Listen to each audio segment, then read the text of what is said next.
Hi guys, Miss Acton again, here to teach you some math.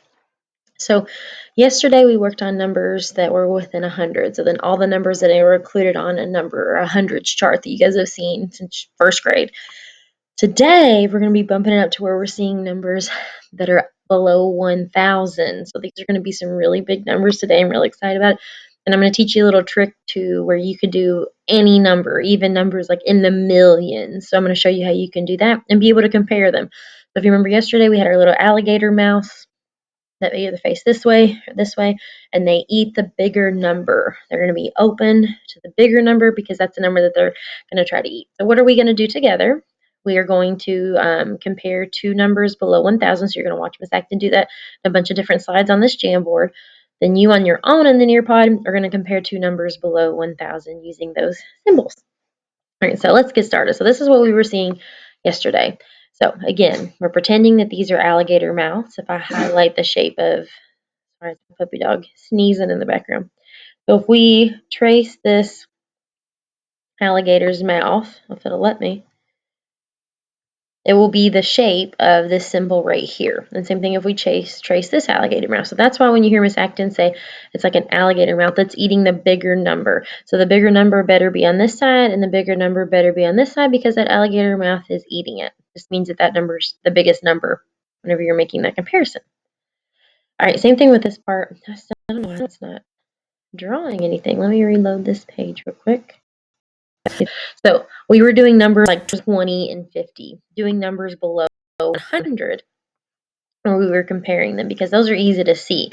So you had some numbers that was obvious, like before we had the number 16 and 13, I think were the two numbers.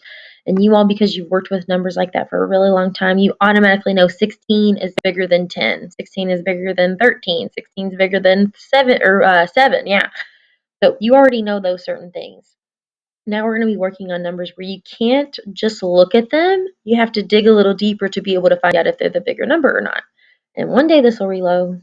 Oh, it's got all the pin mark that I've already got on there.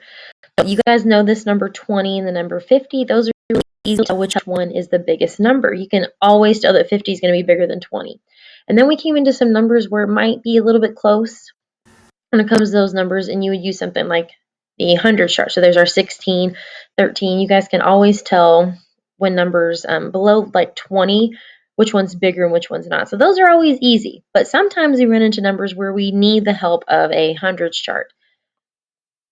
And that's why Miss Acton had a little link. And on your Nearpod for yesterday, there was a little tab up at the top where you could click on it, and it made a hundreds chart that was really big for you.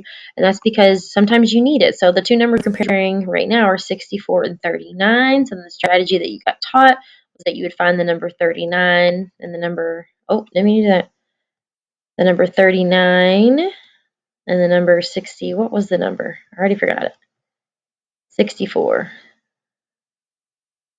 So you'd circle the number 39 and circle the number 64, and which one is further down the hundreds chart is the bigger number. So 64 is clearly the bigger number.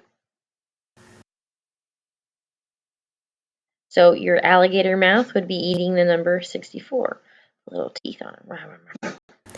Remember, alligator is super hungry, and he's going to eat the bigger number because it's going to fill him up the best. So now let's move on to these 3-digit numbers. You cannot use a hundreds chart because when you look at this hundreds chart, it only goes up to the number 100. That's why it's called a hundreds chart. You will not see the numbers 427 or 676 on a hundreds chart. So we have to use another strategy. So I put a place value chart to kind of help you line it up. And we did work on this strategy a little bit yesterday with the 2-digit numbers. Basically, you're going to line the two numbers up. So I'd write the number 427, and then below it I would write 676. And we would start from the hundreds place and see if we can find out if a number is bigger or not. So this one has the number 4 and this one has the number 6. Because we're smart, we know the number 6 is definitely bigger than number 4. So that means the rest of this number, no matter what the numbers are, 600 will always be higher than 400. So we know that that's our bigger number. We got to make sure our alligator mouth is eating that number 666 from num num num num shark teeth and big chomp, chomp chomp, and eat it up. So we know that the symbol is going to be facing the open way, like it's an alligator eating the number 676 because it's the bigger number. Now, these two are pretty easy because you can kind of tell when you first look at it that the number 400 is definitely smaller than the number 600. But sometimes we have numbers where they have the same on both sides, like this one. We've got 400 on both of them.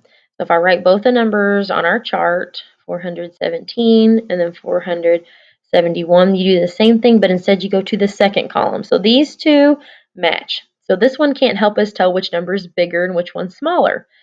Then we go to the tens column. This number has the number 1 in the tens column. This number has the number 7 in the ones column or tens column. The number 7 is bigger than the number 1, so we know that this is going to be our bigger number. So that means that our alligator mouth is open, eating the bigger number, which is 471.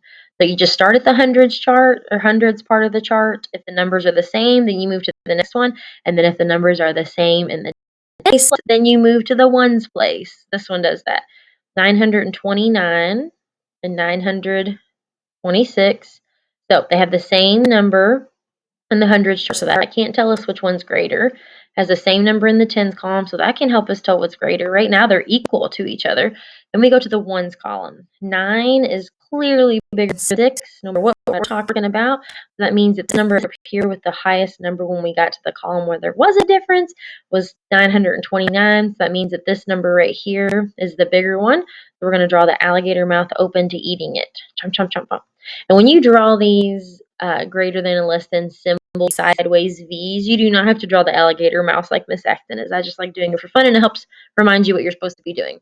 So we did skip a slide. I want to go back to it. So here's two different numbers: 6,789,245 and 6,789,265. These two numbers are different.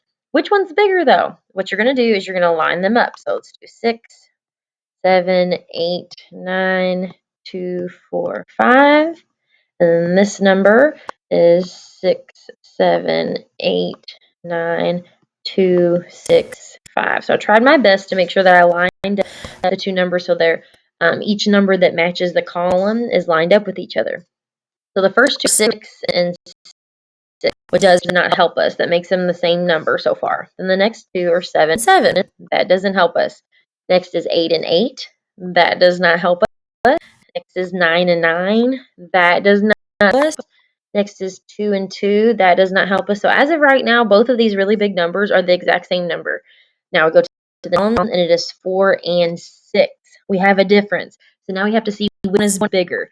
6 is definitely bigger than 4 is, so that means my number that has 265 at the end of it, which is this one right here, it's got the 6, whereas this one has the 4 in the same spot. So that means that this big number is bigger than this big number. So we have our alligator mouth open to where they're going to chomp down on 6,789,265. If you guys get any numbers that are huge like this and someone asks you which one's bigger and you can't figure it out, you just go down, starting at the beginning, and you go down each column until you find a difference. And then whichever number is biggest is going to give you the number that's the biggest, okay? So I hope you have some fun. There will be a slide where I have a really big number like that to help you. So you just go down the line. A lot of the pages I have will have this hundreds chart right here to help you, but some will not, where you have to create the hundreds chart and stack the nice and neat on your own. So take time when you're doing that, right answer. And then we have this little colorful page right here where you're going to draw. You don't really have room to work on it, so you're going to have to find some space, or maybe a scrap piece of paper in your house to figure out the strategy, or you can just use your brain to do it. But this slide that you're going to be doing hundreds and numbers that have hundreds, tens, and ones columns, you do not have a lot of room to do your stacking. So you're going to have to work on trying to do it in your brain, which will be a challenge, but hopefully you have fun. If you have any questions, please contact your teachers. Please have fun with this, writing those alligator mouths and chomping on the bigger numbers. Make sure their mouth is eating the number that's the biggest in the two different numbers. Bye, guys. Have fun.